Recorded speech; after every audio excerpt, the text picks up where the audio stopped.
ese marco de la pregunta si hay aciertos y desaciertos, nosotros como Junta Directiva de AGEPIN, como Comisión Política de AGEPIN y en mi calidad de presidente de AGEPIN, hemos valorado de nuestra óptica como clase trabajadora que el señor presidente de la República aún no ha escuchado a la clase trabajadora. ¿Y por qué digo esto? Porque nosotros anunciamos una marcha que fue bastante nutrida, de donde demostramos la capacidad de convocatoria sobre el tema de pensiones.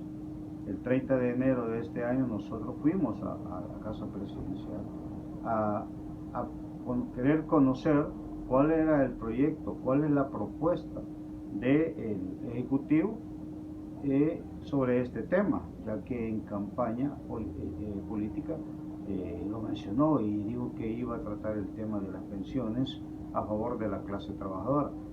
A más de un año de haber asumido el poder del Ejecutivo, no hemos visto, no conocemos ni hemos visto la intención del señor presidente o de alguno de sus funcionarios sobre este tema. Entonces nos preocupa porque el tiempo avanza bastante rápido y nos preocupa porque en este momento ya el tema lo van a querer utilizar nuevamente como un tema político partidario, como un tema de campaña. Y nosotros creemos que con la necesidad, con la dignidad de los trabajadores y los que alcanzan el tema de pensión, no se juega, no se debe jugar. No se debe jugar con la necesidad de un pueblo salvadoreño, porque detrás de cada trabajador hay una familia que mantener. Así que para nosotros no ha habido avances en esto, es un tema que está pendiente, ¿verdad? Y que creemos que no debe de ser. Sí tenemos y somos conscientes de que el segundo semestre de gobierno prácticamente se ha ido en el tema de la pandemia que estamos viviendo, de una situación de la cual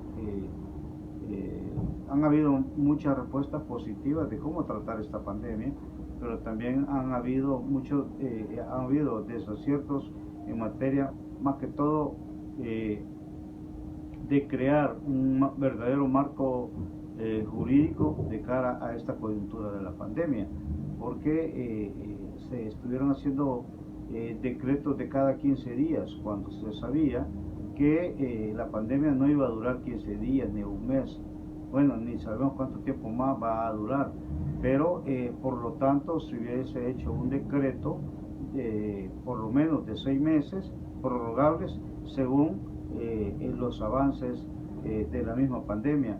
Y cuando digo avances en términos de más gente infestada, más número de muertos, o lo contrario, pues ir bajando esa curva de menos infestados y menos muertos, ¿verdad? Así que creemos que ni el legislativo ni el ejecutivo pudieron ponerse de acuerdo para crear un decreto, un marco jurídico que realmente respondiera a la realidad que estábamos viviendo.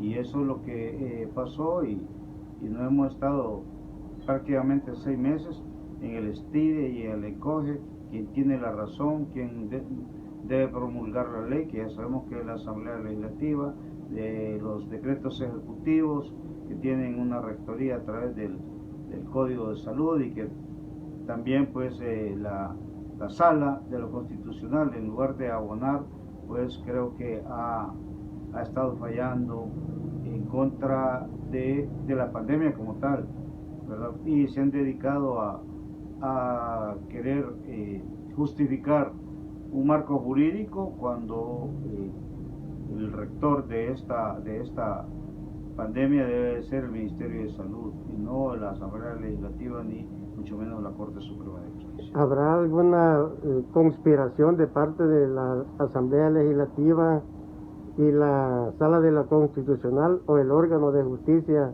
en contra del órgano ejecutivo o del presidente Bukele?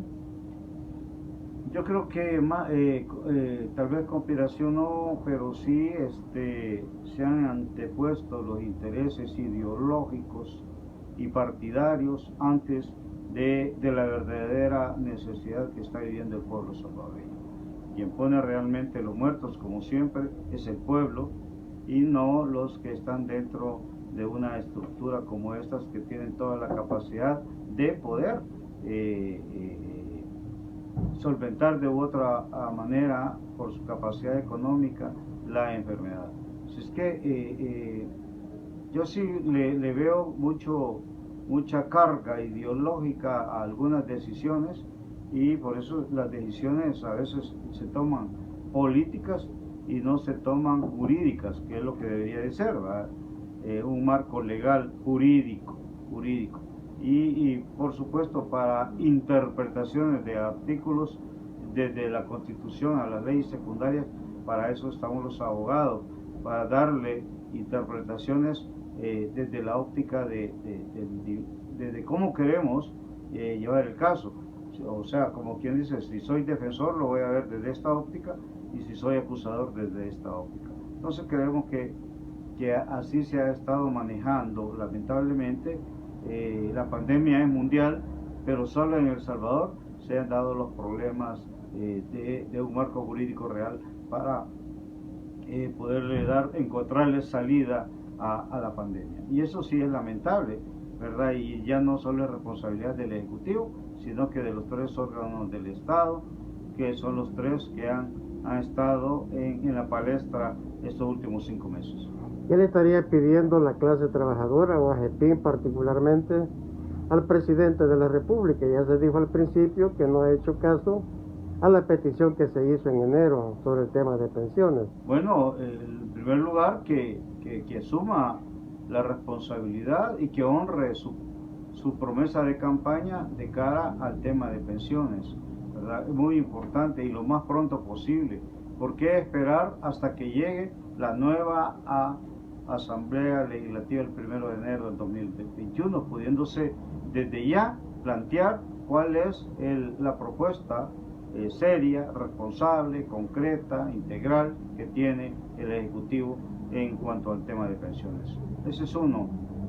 Otro importante que hemos visto, y le tomamos la palabra al señor presidente de la República, en donde dice que está vetando el decreto que había aprobado la Asamblea Legislativa de cara a prorrogar que se le diera a los sindicatos un año de prórroga para sus elecciones, debido a que durante estos meses no pudieron hacer asambleas generales.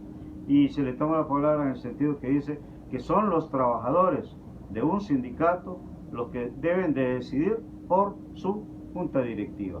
Le tomamos la palabra porque igual nosotros en AGEPIN, son los asociados de AGEPIN los que deciden, y me han electo a mí legítimamente como presidente de AGEPIN, y no es el registro de asociaciones y fundaciones de fin de lucro quien va a decidir si le da las credenciales a un grupo que no está dentro de los estatutos y líneas de AGEPIN.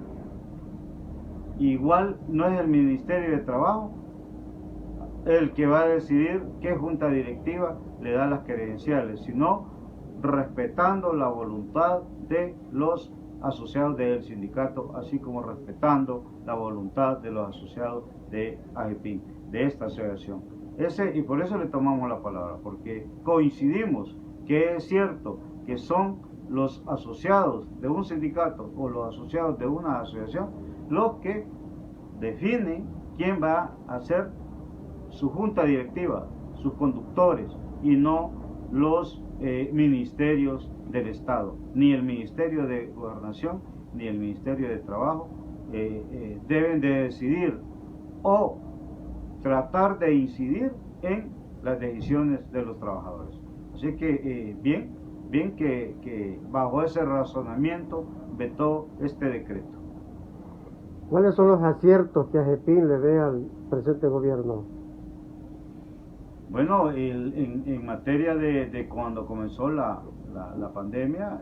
Creo que uno de los países que mejor trató de evitar el ingreso. Por supuesto se sabía que la enfermedad de una u otra forma iba a ingresar al país, pero la forma en cómo se trató de contener que llegara a nuestro país no tan fuerte de una vez, creo que fue uno de los aciertos o de los hechos más positivos de cara a los primeros días de marzo de este año para tratar de que el contagio no fuera tan masivo. Y creo que se ha venido manteniendo esa lucha, ¿verdad?, de que las estadísticas no sean muy alarmantes ante el pueblo salvadoreño, que tanto ha sufrido y que sigue sufriendo por las condiciones económicas en las que vive la gran mayoría del pueblo salvadoreño. ¿Algún revés que ustedes le vean al gobierno? Hay valoraciones que son meramente políticas y que tal vez como pueblo debemos de estar conscientes. El caso de acá en El Salvador se habla mucho de la democracia, pero el punto es desde qué óptica vemos la democracia, o qué es democracia para la oligarquía salvadoreña, qué es democracia para nuestra burguesía y qué es democracia para nosotros los trabajadores y pueblo salvadoreño. Hay diferentes ópticas, diferentes maneras de decirlo y mucho más diferentes formas de ponerlo en práctica, porque la democracia no solo es un concepto, ¿verdad? Es el diario vivir en nuestro país y por lo tanto se están planteando hechos políticos que por supuesto van a tener consecuencias meramente políticas de cara no a hacerle el bien a un pueblo, no de cara a que nos va a favorecer como sector o clase trabajadora, sino de cara a cómo van a estar ellos en la palestra política a finales de este año para las elecciones del 28 de febrero del 2021. O sea, es una situación que se está viendo a todas luces de que es para ese día que se está trabajando en este momento. Y nosotros siempre hemos dicho, no es ese el punto, para nosotros el punto es verlo más allá, el punto es verlo cómo nos vemos nosotros los trabajadores, aunque haya independientemente la aritmética que llegue a la Asamblea Legislativa, cómo nosotros vamos a seguir siendo protegidos por leyes que le ha costado mucho sudor y sangre a los trabajadores, y leyes que de un plumazo se las quieren volar, como es la creación de la ley del servicio público y derogar la ley actual del servicio civil. Esas situaciones que a nosotros nos preocupan, por la misma ley de mejorar las condiciones de cálculo del salario básico regulador, de cómo se están calculando ahora las pensiones y cómo deberían de estarse calculando bajo el principio de igualdad antes de septiembre del 2017.